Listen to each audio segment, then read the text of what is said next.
میرا نام عمر وڑائچ ہے اور میں اس وقت بیروت میں موجود ہوں۔ کل شام بس 6 بجے کے کچھ منٹ بعد میں اپنے فلیٹ میں بیٹھا ہوا تھا اور ایک شدید جیسے دھماکہ کی آواز آئی۔ میں اچانک سمجھا کہ شاید کوئی جہاز پاس سے گزرا ہے تو ساؤنڈ بیریئر ٹوٹا ہے۔ خوفناک قسم کی صورتحال لگ رہی تھی۔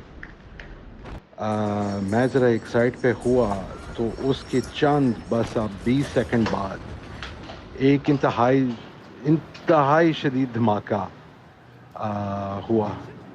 سارے شیشے، سارے دروازے سب اڑ گئے۔ وہ ایسے، اب میں نے اپنے تجربے میں بطور ایک صحافی کئی انفارچونیٹلی بڑے خوفناک اور ٹریجک قسم کے واقعے دیکھے ہیں۔ مثلاً جس طرح وہ میریٹ کا 2008 میں سانحہ تھا، پر اس کی جو شدت تھی وہ یہ کسی اور ایک منزل پہ تھی۔ اور جیسے میں اٹھا تو ہر طرف تباہی تباہی نظر آ رہی تھی۔ سارا گلاس، سارے دروازے، ساری کھڑکیاں سب تباہ ہوئے ہوئے۔ اور جیسے میں اٹھا تو باہر آس پاس دوسرے فلیٹ سے چیخوں کی آوازیں آئیں۔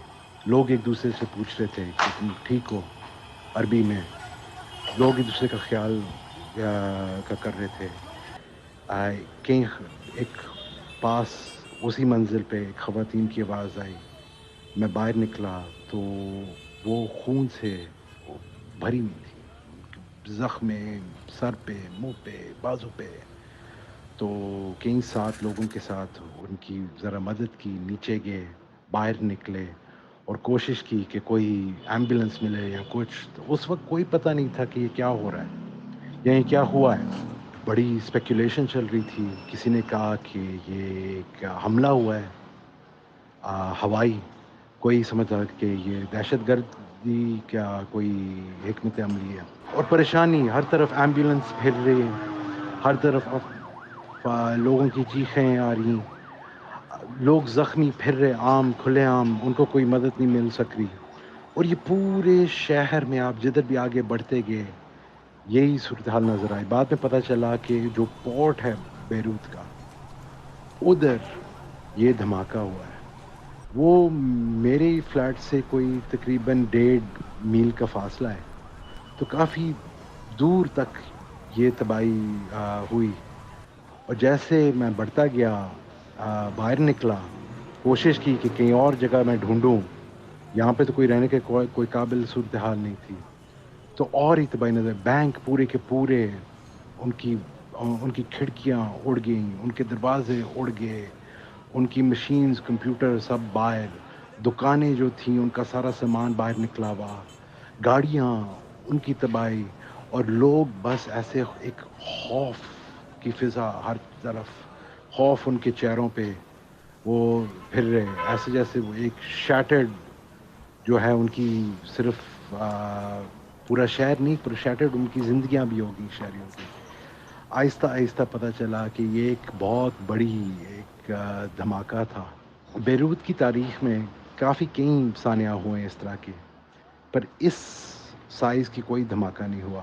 2005 میں ایک سابق وزیر اعظم تھے رفیق حریری، ان کی شہادت بھی یہاں پہ کہیں قریب ہوئی، اور وہ بھی ایک بہت بڑا سا ایک ٹرک تھا جس کے نتیجے میں 22 لوگ فوت ہوئے، اور اس طرح کی جو ہے ایک خوف کی فضا پورے شہر کو لپیٹ گئی۔ پر یہ بھی اس سے زیادہ شدید تھا۔ لوگوں نے یہاں پہ سول وار دیکھی ہے، جنگ دیکھی 15 سال، پر ادھر بھی جو تباہی جو تھی ہوئی تھی اس زمانے میں، وہ اس سکیل پہ نہیں ہوئی۔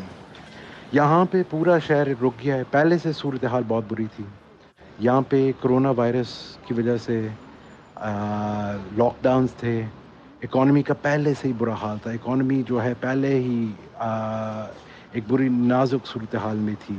یہاں پہ $100 بلین کا نقصان ہوا ہے یہاں کی معیشت کو۔ یہاں کے جو عام جو کرنسی ہے لیرا، اس کی 80% اس کا نقصان ہوا ہے یہ پچھلے صرف 2 مہینوں میں۔ بے روزگی ہر طرف، پھر ایک یہاں پہ جو پاکستان میں ہوتا تھا تو یہاں پہ ایک بجلی کا بحران بھی آ گیا۔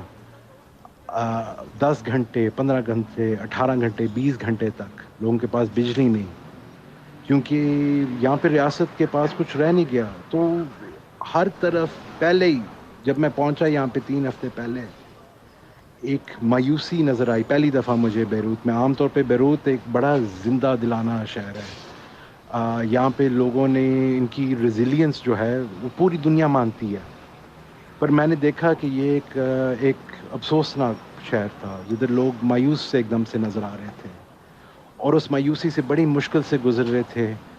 ساتھ کرونا وائرس، ساتھ معیشت ان کی تباہ، ساتھ بجلی کا بحران. امید کی کرن کوئی نظر نہیں آ رہی تھی اور ایسے لگ رہا تھا کہ آپ بالکل جو ہیں ایک کنارے پہ پہنچ گئے ہیں. کل رات کی سانے کی وجہ سے اب لگتا ہے کہ ادھر سے پار ہو گیا ملک. یہاں پہ لوگوں کو کوئی امید کہیں نہیں نظر آتی. یہاں پہ کوئی بین الاقوامی مدد بھی نہیں آ رہی، کوئی عالمی مدد کہیں سے نہیں نظر آ رہی. لوگوں کو یہ نہیں پتہ کہ ان کے رشتہ دار کدھر ہیں، ان کی فوتگی کا انتظام کر رہے ہیں، ان کے جنازے کا انتظام کر رہے ہیں، یا جو زخمی ہیں ان کو لے کے ہسپتالوں تک پہنچے ہیں. اور ڈھیر سارے اس طرح ہیں جو اپنے گھر والوں کو، اپنے قریبوں کو وہ ڈھونڈ نہیں پائے. تو وہ ان کو ان کے لیے دیکھ رہے ہیں ہر جگہ، ہسپتال، سڑکوں پہ، لوگ دور گھروں پہ. اور ہزاروں سے اس طرح کی فیملیز ہیں جن کے اب گھر بھی نہیں رہے. میرا خود ایک فلیٹ تباہ ہوا ہے. اس طرح پتہ نہیں کتنے ہزار تباہ ہوئے ہیں، بیرون ہو چکے ہیں اس شہر میں. اب اللہ ہی جانے کہ آگے کیا ہوتا ہے. بس ایک چیز تو واضح ہے کہ بیروت کو پوری دنیا کی جو ہے نا دعاؤں کی بڑی ضرورت ہے اس وقت، اور خاص طور پہ پاکستانیوں کو بھی پتہ ہے کہ اس طرح کے سانحہ کیسے ہوتے ہیں اور ان کا کیا اثر ہوتا ہے. تو وہ ضرور پاکستان میں اور باقی ممالک میں لوگ ہمدردی ضرور کر سکیں گے. ان کو پتہ ہوئے گا کہ اس کی کتنی ضرورت ہے اس وقت. لبنان کے وزیر اعظم نے دعویٰ کیا ہے کہ ضرور تحقیقات ہوئیں گی اس سانحے میں. پتہ کرنا کی کوشش کریں گے کہ یہ اتنا بڑا دھماکہ ہوا جس میں پورا کا پورا شہر ہل گیا. اب کئی لوگ کہہ رہے ہیں کہ یہ اس وجہ سے ہوا کہ ادھر پورٹ میں موجود تھی 2700 ٹن کا امونیم نائٹریٹ. امونیم نائٹریٹ یا فرٹیلائزر کے لیے استعمال ہوتا ہے یا بمباری کے لیے.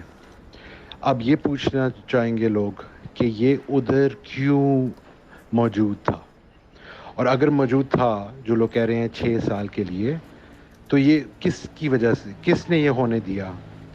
اور پھر اگر موجود تھا بھی تو پھر یہ کیسے ہوا کہ اس کو اس وقت کل آگ لگی اور اتنا بڑا سا یہ دھماکہ ہوا؟ یہ سب سوال سب لبنانی چاہیں گے، اس کے جواب چاہیں گے، اور وہ ضرور چاہیں گے کہ کوئی اکاؤنٹیبلٹی ہوئے، کوئی حساب ہوئے اس سانحے کے لیے. لوگ یہاں پہ بہت تپ گئے ہیں اپنے حکمرانوں سے، بار بار دیکھ کے کہ جو کوئی بھی بحران آتا ہے وہ ان کی نالائکی اور ناکامی کی وجہ سے مزید برا گزرتا ہے وقت ان کے اوپر. تو اب یہ اس وقت میرے خیال سے یہ جو سوگ منا رہے ہیں لوگ، یہ چند دنوں میں یہ پھر غصے کی ایک شکل لے گا.